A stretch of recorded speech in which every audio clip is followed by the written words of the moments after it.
talk politique avec nos invités ici ce soir. Nous avons deux victimes d'événements douloureux, mais aussi un responsable du l'OGDH, le chargé de communication de l'OGDH, en la personne de Alcini Sall. Bonsoir à vous, Alcini.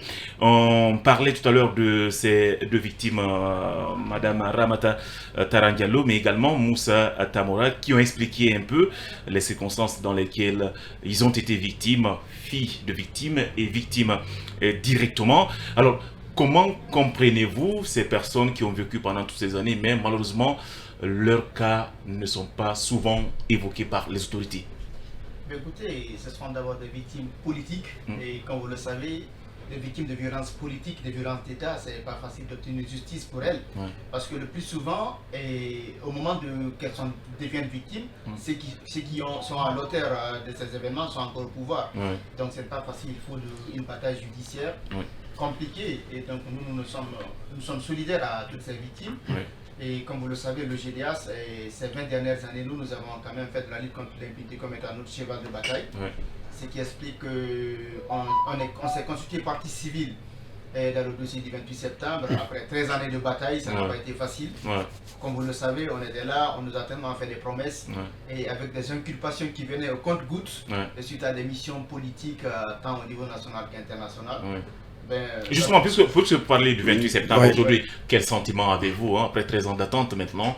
C'est le procès qui se déroule. Oui, mais écoutez, ce procès, quand même, pour nous, c'est un espoir pour toute la Guinée d'abord, au-delà des victimes, parce que l'objectif de l'UGDAS, quand même, c'est de faire en sorte qu'on arrête l'hémorragie. L'hémorragie, c'est quoi? Ce sont ces crimes impunis et ce sont ces tueries quotidiennes, cette violence d'État contre une population. Donc, c'est déjà bien que c'est une première quand même en Guinée que des crimes de telle intensité soient jugés et que ça vise des dirigeants qui ont géré ce pays, y compris un ancien président de la République. Je pense que ce procès doit servir de leçon à toute la Guinée, aux victimes et ainsi que toute l'Afrique. Allez-y, Alors, l'OGDH, dont vous êtes le responsable de la communication, s'est toujours employé à faire de la promotion des droits de l'homme une réussite dans notre pays. Dites-nous à date, on sait que dans la mémoire collective, l'histoire de la Guinée est entachée d'événements douloureux, de violations des droits de l'homme. Qu'est-ce qui explique justement aujourd'hui ces multiples violations des droits de l'homme dans notre pays? Et pour nous, c'est surtout la culture de l'impunité. Et c'est par des différents régimes qui se sont succédés. C'est-à-dire que le plus souvent, c'était des violences d'État. C'est les dirigeants qui étaient là s'appuyaient soit sur la police, la gendarmerie ou encore les forces armées pour gouverner. Donc lorsque la moindre contestation était vraiment réprimée dans le sang. Donc c'est ce qui explique tout ça, c'est parce que ce sont les gens qui bénéficiaient une espèce de soutien et de caution morale. En fait, en contrepartie, ils aidaient le pouvoir à assurer leur maintien. Donc c'était une espèce de contrat tacite entre des forces et ceux qui gouvernaient, et c'est ça. Finalement, face à ces multiples violences, finalement, quelle solution pour y mettre fin? Mais justement, c'est ça. Nous, depuis ces 20 dernières années, on essaie de travailler sur cette question. Ce qui a fait que, vous savez, c'est une première quand même d'abord que des organisations de la société civile se constituent partie civile dans un dossier de plus de 100. Donc, on s'est constitué avec le soutien de la FIDH, aux côtés d'Avipa. Donc la procédure judiciaire elle a pris beaucoup de temps. Il a fallu batailler dur pour qu'on en arrive là. Mais de l'autre côté, comme vous le savez, en 2011, le président Alpha Condé, après son élection, avait quand même cité la réconciliation comme étant une de ses priorités. Si vous vous souvenez, en 2011, il avait mis en place une espèce de commission provisoire en charge de réfléchir pour comment réconcilier les Guinéens. Donc nous, dans cette dynamique, parce qu'aujourd'hui en Guinée, quand même, il y a le travail de mémoire qui se pose aussi. Donc on s'était dit quand même aussi, il fallait être solidaire aux autres victimes, pas que les victimes du 28 septembre, travailler à leur côté pour leur permettre de faire des recommandations utiles pour que cette réconciliation soit une réussite. Donc ce qui avait fait qu'on avait travaillé avec l'AVCB, l'AVR, mais aussi l'AVIPA. Et ce que je déplore un peu avec les victimes de 2007 qui sont très nombreuses, mais c'est le fait qu'aujourd'hui quand même ces victimes elles ne se sont pas constituées en association, ce qui fait que c'est pas facile de les identifier et de les mobiliser. Bien. Alors je vais me tourner à présent vers les victimes Tamora. Aujourd'hui, vous avez dit que vous n'avez pas bénéficié de soutien, s'il faut le dire comme ça, de la part des autorités, mais peut-être avec des organisations. Aujourd'hui, quelles sont vos attentes et surtout après l'ouverture de ce procès du 28 septembre? Bon, ce procès du 28 septembre, j'espère que ça sera un début par rapport à tous les événements tragiques qu'on a connus dans ce pays. Et pour ce qui concerne notre attente par rapport aux autorités, nous souhaitons que ces actes de procès ne soient pas un maquillage, un embellissement, que ça soit un départ pour toutes les victimes, pour toute la Guinée en général. D'accord, y compris vous aussi, votre cas. Et qu'est-ce qui vous empêche de ne pas vous constituer en association, comme ça l'a rappelé, parce que quand vous prenez madame ici, eh bien, elle est issue d'une association. L'association des victimes du Kambouaro, ça existe depuis très longtemps. Qu'est-ce que vous faites vous aussi pour vous constituer en association, pour vous mieux vous défendre? Bon, la question de 2007 est une question très difficile, parce que vous savez, c'est toute la Guinée qui a été victime en ce moment. Donc, je vais vous dire, par là, c'est la société civile qui a failli, de manière générale. Parce que vous savez qu'au début, quand il y a eu ces événements, beaucoup de victimes ont porté plainte, mais au niveau de la société civile. D'accord. En principe, c'est à la justice, il faut le faire. Oui, mais il devrait être accompagné par la société civile. Parce Je que comprends. Eux qui ont appelé à cette grève quand même. Alors, Madame Taran, vous aussi, du côté de l'AVCB, ce procès inspire tout le monde. Ça peut aussi galvaniser, motiver les victimes qui n'ont jamais encore bénéficié de justice. N'est-ce pas? Oui, nous saluons en fait l'ouverture de ce procès et espérons que juste après la fin du procès du 28 septembre, on va ouvrir d'autres procès. D'accord. En commençant par celui du Kambouaro, c'est-à-dire commencer à partir de 1958 jusqu'à nos jours, ouvrir tous les procès concernant tous les crimes commis. D'accord. En commençant donc par la Première République, l'association des victimes du Kambouaro souhaiterait que les dirigeants actuels aient le courage d'affronter ce dossier Kambouaro.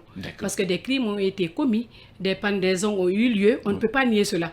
Quel que soit l'amour qu'on a pour le président Sékou Touré, il fut quand même un assassin pour au moins la moitié de Guinée. Alors, madame, concernant avant de continuer, parce que les deux victimes ont exprimé leurs souhaits, on va écouter le ministre Alphonse Charouette. J'ai eu au cours d'une conférence de presse lui poser cette question concernant les victimes dont les cas n'ont pas encore été évoqués. Vous allez écouter sa réponse. Quand vous prenez le contenu des rapports des assises nationales, parmi les recommandations, il a été clairement indiqué que l'État doit mettre en place un fonds d'indemnisation des victimes de tous les événements.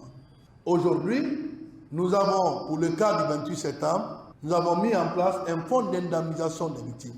Mais nous sommes en train de travailler sur le projet de loi pour constituer le fonds d'indemnisation des victimes, que ce soit n'importe quelle victime, les fonds qui doivent servir à indemniser des préjudices que ces victimes-là ont subis. Ce fonds d'indemnisation que nous allons mettre en place n'est pas seulement que pour le dossier du 28 septembre, mais ça va toucher toutes les victimes. Mais quand on dit victime, la question qu'on va se poser, on est victime de quoi et de qui? Parce qu'il faut quand même situer des responsabilités. C'était la réponse du ministre par rapport en tout cas au cas des autres victimes. L'État, les autorités mettent en avant ce fonds d'indemnisation, c'est-à-dire toutes les victimes seront indemnisées, mais il faudrait étudier les dossiers. Alors, que pensez-vous de cette annonce? Et surtout, il a ajouté que les autorités veulent amorcer le processus de réconciliation nationale. Est-ce que cela vous rassure? Bon, ça, je remercie le ministre. J'espère que ce qu'il a dit sera appliqué. Mais avant les indemnisations, moi, je crois qu'il y a des préalables. Nous, personnellement, l'association des victimes du Kambouaro aimerait vraiment qu'il y ait la vérité sur ce qui s'est passé de 58 à 84. La vérité, la justice, nous exigeons vraiment la justice, parce que pour qu'on parle d'indemnisation, on parle déjà de la réparation. Oui, effectivement. Mais auparavant, donc, il faut la justice. Et par la suite, maintenant, réparation et réconciliation, c'est une très bonne idée. Mais il ne faudrait pas que ça reste... Ça reste des annonces. Voilà, des annonces. Je voudrais quand même poser une question à madame rapidement. Aujourd'hui, quand on parle de Sékou Touré, de son régime, beaucoup d'observations convergent sur le fait que Sékou Touré a été un personnage atypique dans l'histoire de l'Afrique, dans l'histoire de la Guinée. Vous le qualifiez d'assassin, par contre, d'autres le qualifient de héros national. Alors, est-ce qu'il ne faut pas aller aller avec beaucoup plus de sérénité, de méthodologie par rapport à ces expressions. C'est un assassin, il a commis des crimes, par rapport aux pendaisons. Qu'est-ce que vous avez à nous répondre par rapport à cela? En fait, c'est certain que M. Sékou Touré a été un héros et un tyran. Héros par rapport à l'indépendance. Moi, je suis fière d'être indépendante, et ça, c'est une certitude.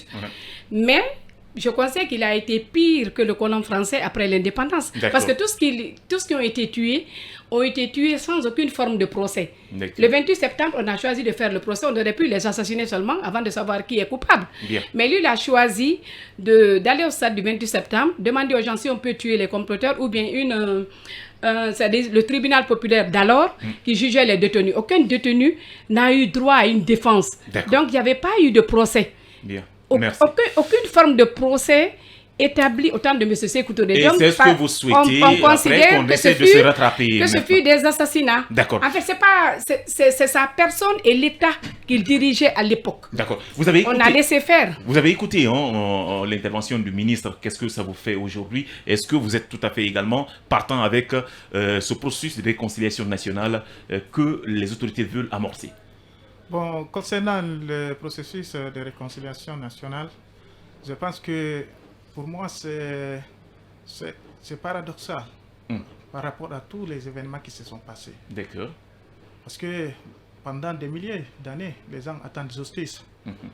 Donc, parler de réconciliation nationale, il faut réconcilier qui est qui et par rapport à quoi.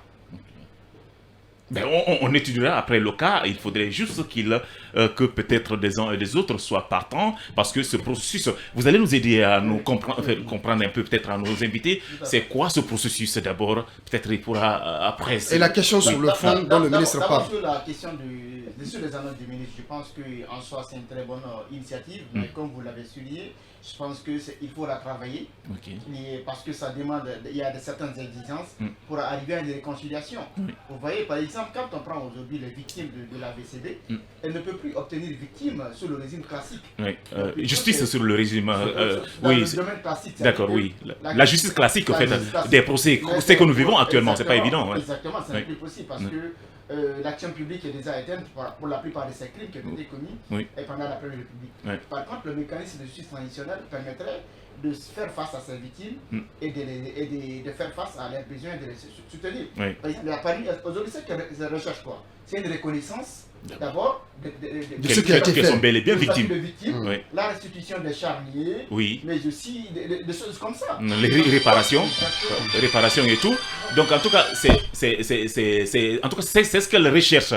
Parce que comme vous l'avez dit, ce n'est plus évident qu'il y ait un procès comme celui du 28 septembre, vu l'évolution, vu le temps que ça a pris de cet événement. Donc c'est de ça qu'on parle au fait aujourd'hui. D'accord, bon, pour ceux qui... Terminez rapidement, oui. Les victimes de 2007, dans le même sillage que les victimes de 2009, en 2012, comme il l'avait souligné au départ, le GDH et la FIDH, on avait déposé une plainte en 2012 pour les victimes, pour une trentaine de victimes de 2007. Mais cette procédure judiciaire n'a pas bénéficié du même traitement que celle de 2009. Et donc vous voyez, donc c'était des dossiers costauds, nous étions face à des autorités très réticentes vis-à-vis de ce type de dossier. Donc on ne pouvait pas accélérer à tous les niveaux. Donc finalement c'est le dossier 2009 qui a pris le pas sur le dossier 2007. Mais je rappelle qu'il y a une plainte depuis 2012. Bien, vous voulez rajouter quelque chose? Je ne sais pas par rapport à la réconciliation. Voilà, par rapport au processus de justice transitionnelle. Voilà. Comme il dit, nous revendiquons les charniers, il faut qu'on nous rende les charniers. Mais surtout qu'il y ait la réhabilitation judiciaire de nos parents qui ont été traités de comploteurs.